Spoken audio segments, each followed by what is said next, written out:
All the 5 units construction going on very well. The plants are now getting set up. At some places, the validation of the machinery is going on. So it's absolutely on track to have the first Made in India chip rollout this year. Right. So you said that, we are going to have a foundational model very soon. Are we late in the game? There is this whole debate that, if China could come from behind, produce DeepSeek, that has totally shaken Silicon Valley. Why couldn't India do that with a fraction of the cost, considering we have the best tech talent in the world? So, do you think we are late in the game? Secondly, sir, where do you stand on this whole debate on whether India should look at models? Should India look at use cases? Because Nandan Nilekani has often said, let the big boys in the valley spend all the money. We will build the best AI applications on top of it. Where do you stand, sir? See, this is just the first chapter of the AI book. This is just a beginning of what AI can do, what it is going to do in coming years.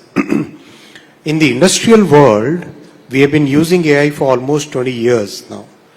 Lots of maintenance work, lots of machine, lots of industrial plants, where it was not called AI, it was called machine learning and large data, big data kind of things. Lot of IoTs, lot of sensors, lots of those things were already happening in the industrial world. Now it has come to a B2C kind of consumption, a new setup where practically everybody is using AI. So I wouldn't say that we are late. I would say that since this is just a beginning of this entire new industrial revolution, as many people call it, we are very much in the race, and we will be among the top few countries who have that ability to harness the power of this new technology. Foundational models would be needed. They would be needed for two different reasons. First reason is your ability to have control over, as a country, not just as government, but more as a country, your ability to have control over this very key technology is very, very important.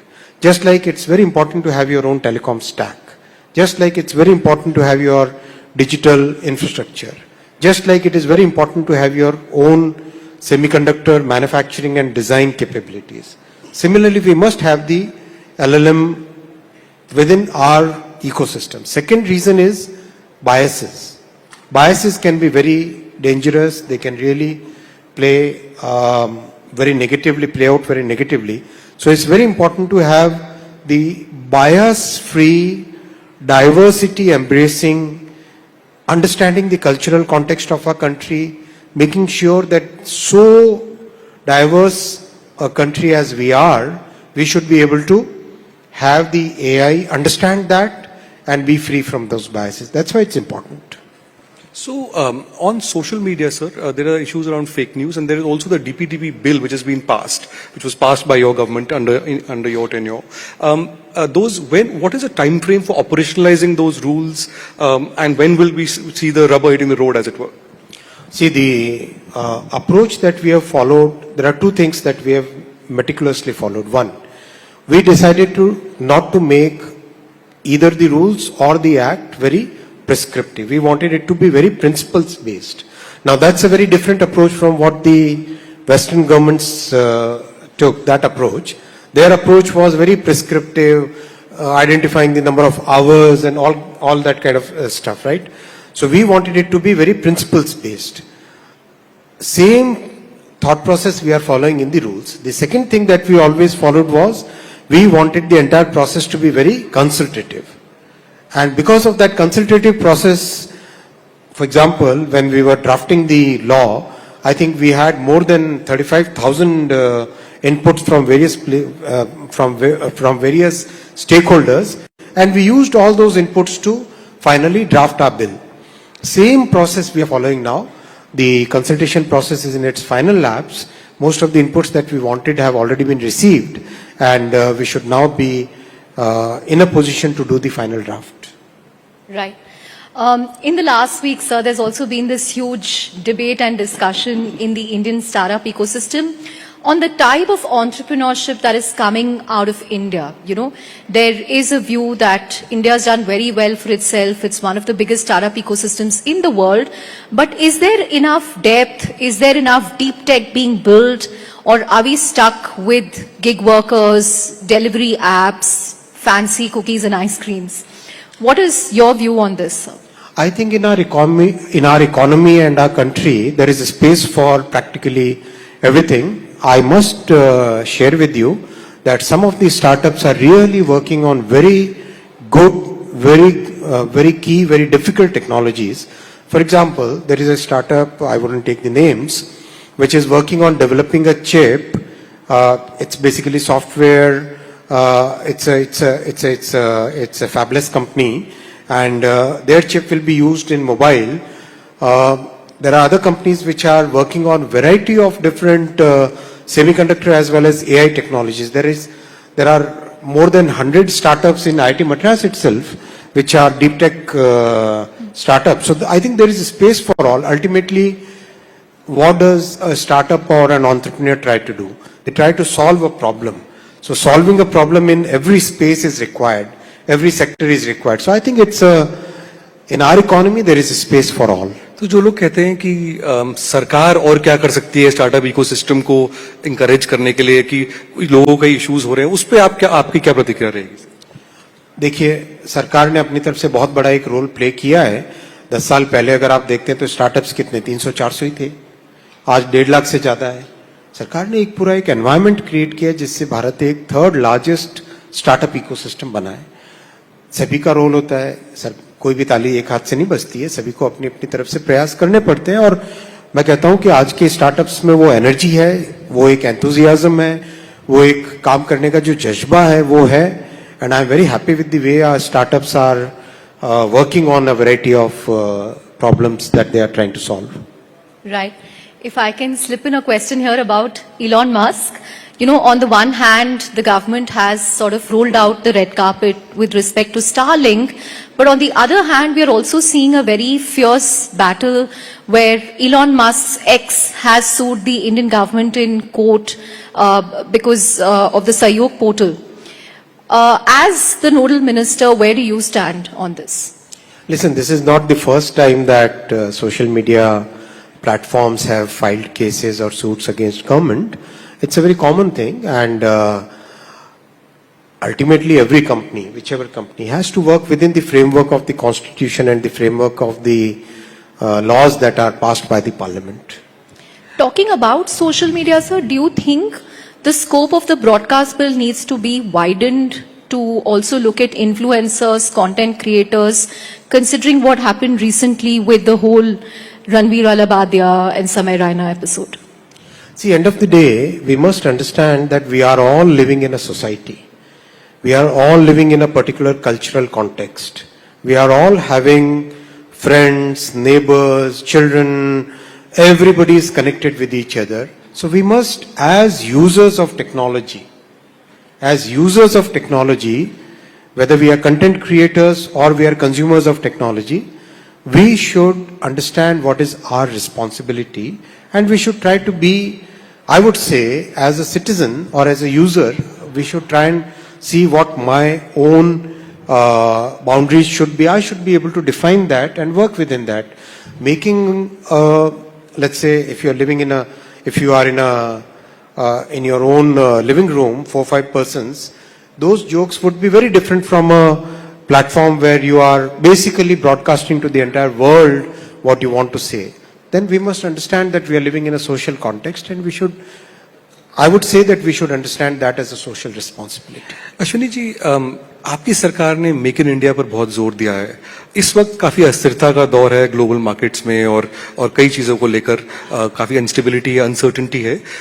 China से supply lines shift करने की जो बात है, India को China +1 strategy, India आपके हिसाब से how well placed is India to benefit from the current situation और with the shifting of supply line from China to India?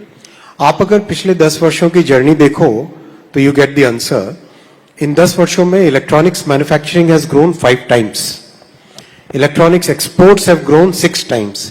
5 गुना यानी 17% CAGR से grow हुई है 10 साल में, despite the 2 COVID years I am saying.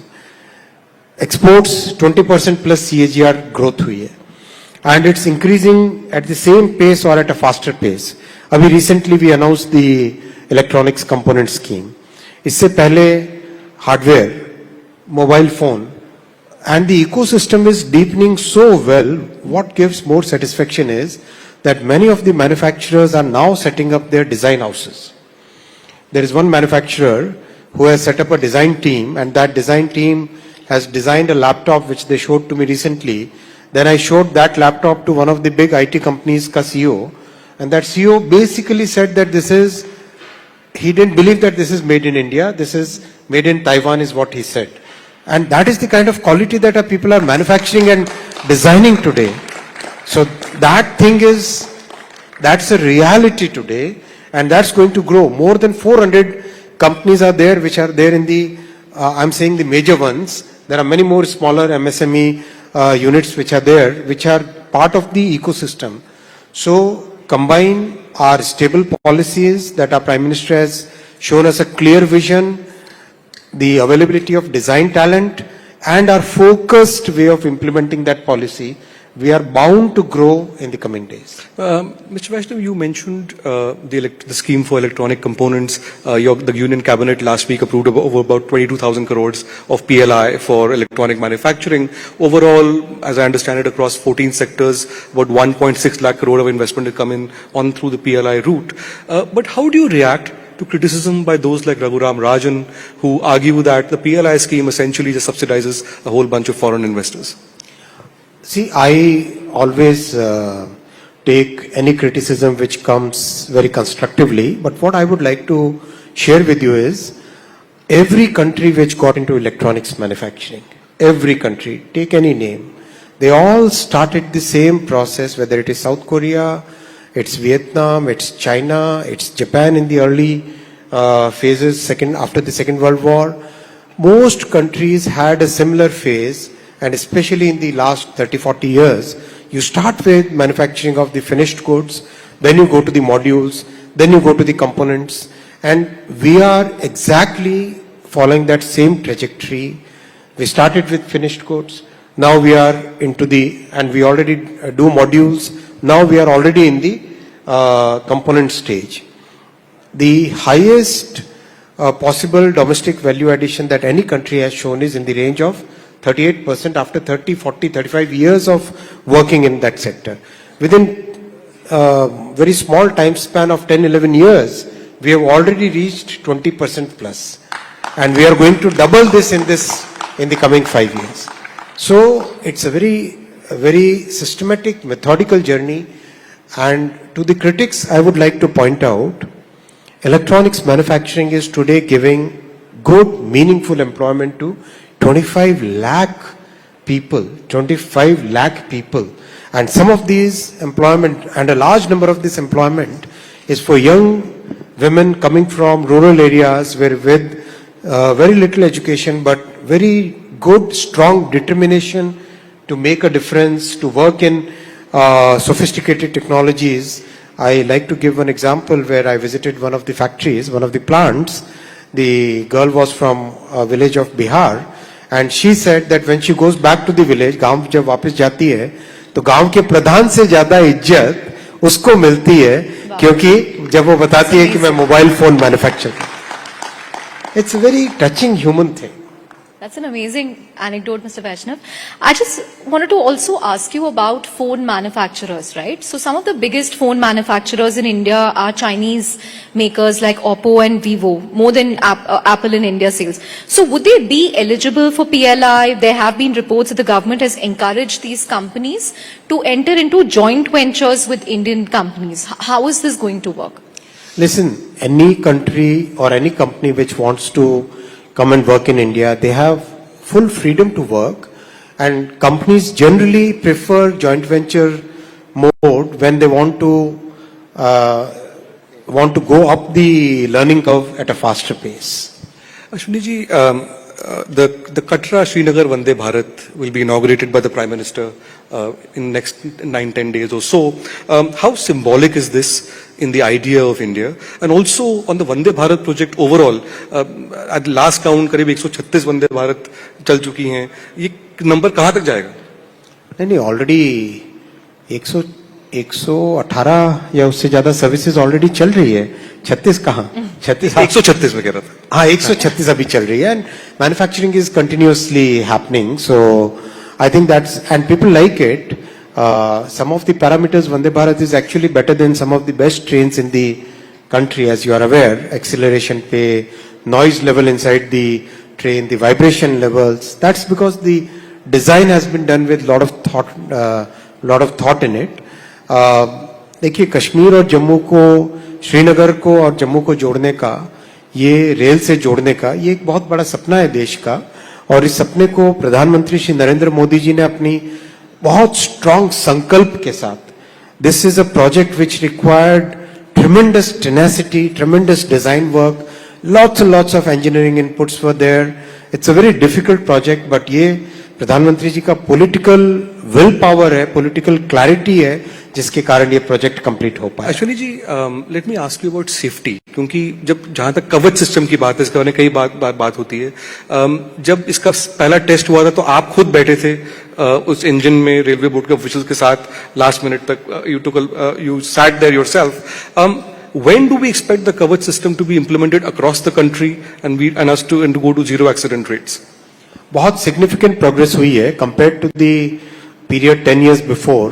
We have already reduced the number of incidents by almost 80%.